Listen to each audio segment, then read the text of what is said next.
బేసిక్‌గా చాలా మందికి డౌట్ ఉంటుంది. అసలు యూఎస్‌లో ఇల్లీగల్ ఇమిగ్రెంట్స్ ఎలా వస్తారు అని చెప్పి. ఫస్ట్ థింగ్ యూఎస్‌కి మెక్సికో బార్డర్ నుంచి పాస్ చేసి వచ్చేస్తారనమాట. వయా ట్రాన్స్‌పోర్టేషన్ అవ్వచ్చు. ట్రాన్స్‌పోర్టేషన్ అంటే ఇక్కడ ఒక వీడియో పెడుతున్నాను చూడండి. ఇలా వస్తారు.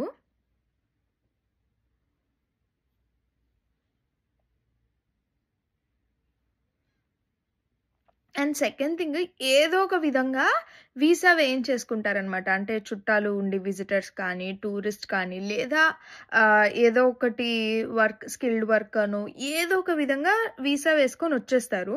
వచ్చేసిన తర్వాత ఇక్కడ మనీ ఎర్నింగ్‌ని బట్టి వాళ్ళ వీసా ఎక్స్‌పైర్ అయిపోయినా కూడా ఇక్కడే ఉండిపోతారు. ఎర్న్ చేసుకుంటూ ఉంటారనమాట. ఇలా 2 విధాలుగా అంటే వెల్ నోన్ ఈ 2 విధాలుగా యూఎస్‌కి ఇల్లీగల్ ఇమిగ్రెంట్స్ వస్తారు. అంటే వచ్చేసి ఇక్కడ ఉండిపోతారనమాట. లీగల్ ఇమిగ్రెంట్స్‌ని కూడా డిపోర్ట్ చేస్తున్నారు. దానికి రీజన్ ఏంటంటే ఏవైనా ఇల్లీగల్ పనులు చేయడం వల్ల డిపోర్ట్ చేస్తారు.